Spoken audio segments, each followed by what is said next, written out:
మన సీఎం గారు ఎంతో ప్రతిష్టాత్మకంగా తీసుకున్నటువంటి ఈ సిద్ధం 4 మీటింగుల్ని 3 కంప్లీట్ అయిపోయినాయి. ఇది 4వ మీటింగు.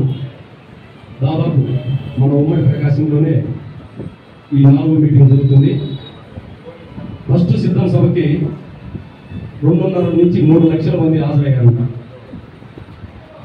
సెకండ్ సిద్ధం సభకి 5 లక్షల పైచిలకు పాల్గొని జీవితం చేశారు.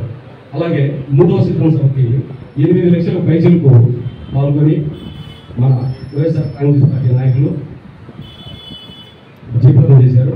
అలాగే ఈ 4వ సిద్ధం సభని ఎంతో ప్రతిష్టాత్మకంగా తీసుకున్నటువంటి మన సీఎం గారు దాదాపు 15 లక్షల మంది హాజరు కావాలనే ఉద్దేశంతో మన నియోజకవర్గం నుంచి 15,000 మందికి తగ్గకుండా 300 బస్సుల్లో బస్సుకు 45 నుంచి 50 మంది సరిపోయే విధంగా తీసుకొని ఒక్క బస్సు కూడా ఖాళీ లేకుండా 15,000 మంది పైచీలు తీసుకుని వచ్చి నిర్ప్రదం చేయాలని మన రీజనల్ కోఆర్డినేటర్స్ ఆర్డర్స్ పాస్ చేశారు. అలాగే ఏ ఒక్క మన 135 పంచాయతీ నుంచి 300 బస్సులకి అన్ని ఊర్లలో 300 బస్సులు పంపించడం జరుగుతుంది.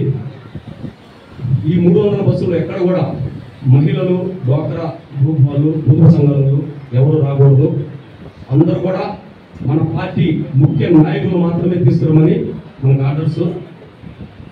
మన పార్టీ నాయకులు అయితేనే మన సిద్ధం సభలో సీఎం గారు చెప్పేటువంటి జరగబోయే 2 నెలల్లో ఎలక్షన్ ఉండడం వల్ల మన సిద్ధం సభలో సీఎం గారు దిశానిర్దేశిస్తారు మనందరికీ.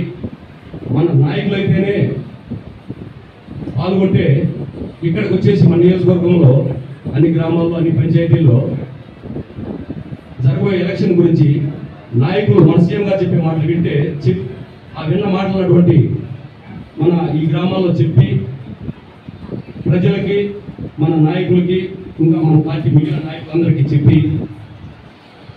ఎలక్షన్ సంసిద్ధం చేయాలని మన రీజనల్ కోఆర్డినేటర్స్ మనకు చెప్పడం జరిగింది.